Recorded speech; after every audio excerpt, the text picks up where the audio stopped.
Shalom Bapak Ibu Saudara, kita berjumpa lagi dalam Renungan Harian edisi 4 April 2020. Tema perenungan kita pada hari ini ialah itu bukan urusanku. Alkisah, ada seekor tikus yang lari keluar dari dalam sebuah rumah. Dalam perjalanannya, dia bertemu dengan seekor ayam betina. Sang tikus katakan begini, "Saudaraku ayam, di rumah petani, tempat di mana saya tinggal, mempersiapkan sebuah perangkap tikus untuk dipasangnya malam ini."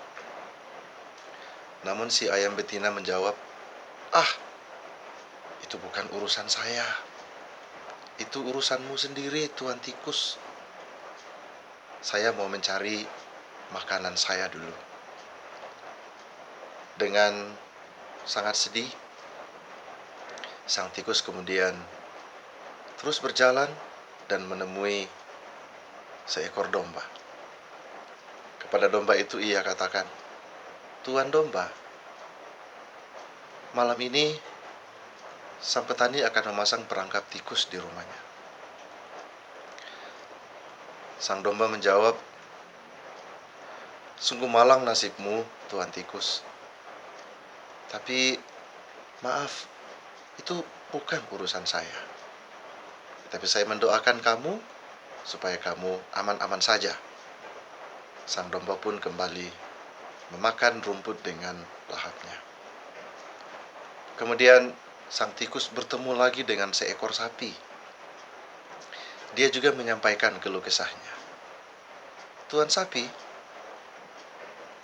di rumah petani itu nanti malam ia akan memasang perangkap tikus."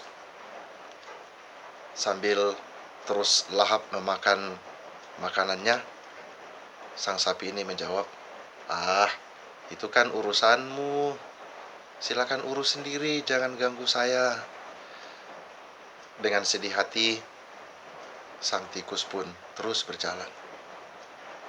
Dia masuk ke dalam rumah petani itu, tempat di mana ia tinggal, sambil terus berjaga-jaga jangan sampai ia terkena perangkap tikus tersebut. Pada malam hari, ketika semua penghuni rumah tertidur nyenyak, tiba-tiba terdengar suara perangkap tikus yang berbunyi. Istri sang petani bergegas ke dapur sambil berkata, "Perangkap tikusku dapat tikus." Tetapi alangkah terkejutnya si ibu petani ini, oleh karena keadaan gelap, dia tidak tahu bahwa yang terkena perangkap tikus itu adalah seekor ular yang berbisa. Ia pun dipatuk oleh ular berbisa itu. Malam itu, istri sang petani menderita demam, mungkin karena pengaruh bisa ular tersebut. Lalu, semua orang tahu bahwa sup ayam bisa mengatasi demam. Maka sang petani keluar rumah dan mengambil ayam betinanya untuk ia sembelih. Ayam itu pun disembelih, lalu dijadikan sup, dan sup itu diberikan kepada istrinya. Tetapi istrinya tidak kunjung sembuh. Ia malah semakin parah. Maka banyak tetangga, orang-orang datang menjenguk si istri petani tersebut. Karena kewalahan, sang petani kemudian mengambil dombanya, lalu menyembelihnya dan memasaknya untuk dimakan oleh orang-orang yang datang menjenguk istrinya. Bukannya sembuh, istri petani ini semakin parah dan akhirnya meninggal dunia.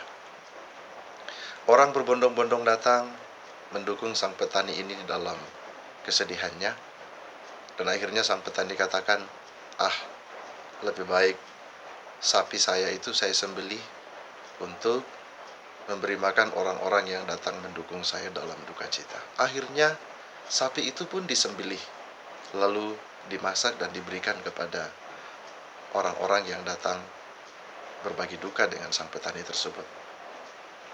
Di tempat tersembunyi dalam rumah itu, sang tikus hanya menatap dengan sedih, merasa sedih karena kehilangan teman-teman yang dikasihinya. Sekalipun teman-temannya itu sama sekali tidak memperhatikan apa yang menjadi keluhan sang eh, tikus ini pada awalnya. Bapak Ibu Saudara, terkadang kita dalam hidup ini juga berperilaku seperti ayam, domba, dan sapi. Kita tidak mau pusing, kita tidak mau ikut menanggung beban orang-orang yang sedang dalam pergumulan. Terkadang malah kita seakan-akan cuek dan tidak mau ambil pusing dengan keadaan orang lain. Firman Tuhan yang akan kita baca saat ini, saya persiapkan dari 1 Yohanes pasal 3 ayat 15 sampai 18. Bunyinya, "Setiap orang yang membenci saudaranya adalah seorang pembunuh manusia. Dan kamu tahu bahwa tidak ada seorang pembunuh yang tetap memiliki hidup yang kekal di dalam dirinya. Demikianlah kita ketahui kasih Kristus, bahwa Ia telah menyerahkan nyawanya untuk kita. Jadi kita pun wajib menyerahkan nyawa kita untuk saudara-saudara kita. Barang siapa mempunyai harta duniawi dan melihat saudaranya menderita kekurangan, tetapi menutup pintu hatinya terhadap saudaranya itu, bagaimana kasih Allah dapat tetap di dalam dirinya? Anak-anakku, marilah kita mengasihi bukan dengan perkataan atau dengan lidah, tetapi dengan perbuatan dan dalam kebenaran." Amin firman Tuhan. Dari firman ini Bapak Ibu Saudara jelas bahwa Tuhan mengharapkan kita untuk saling mengasihi, saling menyayangi, saling memperhatikan, saling menolong satu dengan yang lain. Ketika ada yang berbeban berat, Tuhan mengutus kita untuk menjadi penolong bagi mereka. Karena itu kita tidak boleh menutup mata, menutup telinga terhadap penderitaan dan kesusahan yang dialami oleh orang lain. Firman ini mengajarkan kepada kita untuk mempraktekkan kasih itu bukan hanya dengan kata-kata. Tidak cukup dengan kata, "Aku turut merasakan kesedihanmu, saya turut merasakan penderitaanmu, saya kasihan melihat engkau begini." Tetapi Tuhan menuntut kita untuk lebih daripada itu. Kasih sayang kita harus kita tunjukkan dalam bentuk perbuatan. Bapak Ibu Saudara, firman ini juga boleh kita jadikan pedoman di dalam menghadapi keadaan hidup yang kita alami saat ini. Banyak saudara-saudara kita, banyak umat-umat Allah, bahkan penduduk dunia ini yang tengah dalam pergumulan oleh karena mereka mengalami atau tempat tinggal mereka menjadi zona merah oleh karena penyebaran virus corona. Kita yang masih berada di tempat aman tidak boleh berkata, "Kami di sini aman-aman saja." Biarlah itu menjadi urusan mereka. Biarlah mereka berusaha bagaimana agar bisa keluar dari persoalan itu. Tidak bisa begitu Bapak Ibu Saudara. Firman ini mengajar kita untuk mengasihi bukan hanya dengan kata-kata, tetapi dengan perbuatan. Pertanyaannya adalah, perbuatan yang bagaimana yang harus kita lakukan untuk menunjukkan kasih kita kepada sesama yang saat ini sedang menggumuli penyebaran virus corona oleh karena mereka tinggal di zona merah? Mari kita nyatakan, mari kita wujudkan dengan berusaha menahan diri. Perlihatkan kepada mereka bahwa kita turut mengalami penderitaan mereka dengan kita melakukan social distancing, mengikuti aturan pemerintah sampai pada saat ini. Dengan demikian, saudara-saudara kita yang tengah bergumul akan merasakan bahwa kita pun ikut merasakan penderitaan mereka, merasakan pergumulan mereka. sekalipun sampai saat ini daerah kita termasuk zona aman. Tetapi sebagai wujud kepedulian kita, kasih kita kepada sesama, mari kita nyatakan dalam perbuatan dengan terus mematuhi apa anjuran pemerintah kita, apa aturan pemerintah kita, yang pada akhirnya juga adalah untuk kebaikan kita semua. Jangan kita menutup diri. Mari kita ambil bagian dalam pergumulan saudara-saudara kita, mereka yang menjadi korban penyebaran virus corona ini. Mari kita berdoa. Tuhan, terima kasih.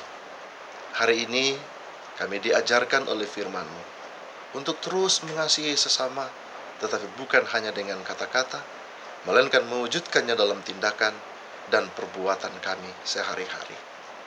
Kami lemah Tuhan, kami tidak berdaya. Kadang kami egois dalam berpikir, bahkan di dalam tindakan kami akan menghadapi situasi saat ini. Karena itu kami mohon kepadamu, perlengkapi kami, perkaryakan Roh Kudus-Mu atas kami, sehingga firman-Mu yang kami renungkan pada hari ini boleh kami wujudkan di dalam kehidupan kami sehari-hari, amat terlebih di dalam menghadapi penyebaran virus corona yang terus kami alami sampai pada saat ini. Tuhan, tak henti-hentinya kami mendukung di dalam doa pemerintah-pemerintah kami. Beri mereka hikmat-Mu Tuhan. Berkati mereka, mampukan mereka untuk memikirkan langkah-langkah apa yang harus ditempuh agar kami boleh segera keluar dari pergumulan ini.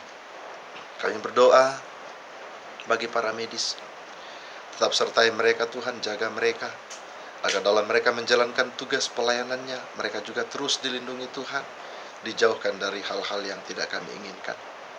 Mereka yang terpapar virus ini, mungkin mereka dalam kesusahan, dalam ketakutan, Tuhan jamah mereka. Kuatkan dan hiburkan, berkati pengobatan yang mereka jalani, agar mereka beroleh kesembuhan. Mampukan kami untuk saling mendukung satu dengan yang lain dalam menghadapi pergumulan dunia yang terjadi saat ini. Tuhan, mampukan kami untuk saling menjaga satu dengan yang lain, saling mengasihi satu dengan yang lain, agar terwujud dalam kehidupan kami apa yang menjadi pesan firman-Mu yang sudah kami baca dan renungkan pada hari ini. Bapa di sorga, kami berdoa buat mereka yang mendengarkan renungan ini. Jika mereka ada yang sedang sakit, sedang mengalami duka cita, sedang berbeban berat atau pergumulan sedang dihadapinya, Tuhan mari jamah mereka. Yang sakit Engkau sembuhkan, Engkau pulihkan melalui pengobatan dan perawatan yang dijalani. Yang sedang berduka cita, Engkau berikan kekuatan, Engkau berikan penghiburan, agar mampu menghadapi duka citanya dengan hanya mengandalkan Tuhan saja. Yang sedang berbeban berat dan yang mengalami berbagai macam bentuk pergumulan, mari Bapa Engkau pegang tangan mereka, Engkau tuntun langkah mereka, tunjukkan jalan keluar, agar mereka boleh mengatasi persoalan dan pergumulannya masing-masing, lalu bersuka cita dalam hidup ini, memuji memuliakan Engkau di sepanjang hidupnya. Tuhan, kami mohon kepadamu, dalam menghadapi kondisi kehidupan kami saat ini, berikan kami keteguhan, ketabahan untuk mematuhi pemerintah kami. Segera Engkau menyatakan kehendak-Mu Tuhan, menghalau penyakit ini, agar segera boleh berlalu dan kembali kami dapat beraktivitas seperti sedia kala. Ini pengharapan dan permohonan kami kepadamu Bapa. Ampunkan salah dosa kami, sempurnakan doa ini. Terima kami yang berdoa hanya di dalam nama Tuhan Yesus. Amin. Saudara-saudara yang telah menyaksikan renungan ini, diucapkan terima kasih, dan untuk lebih memudahkan saudara-saudara untuk mengikuti setiap renungan-renungan yang saya sampaikan melalui channel YouTube Marsono Marce, saudara-saudara dapat men-like dan men-subscribe channel ini untuk terus dapat mengikuti renungan-renungan yang akan saya bagikan setiap hari. Terima kasih, Tuhan memberkati kita semua. Shalom.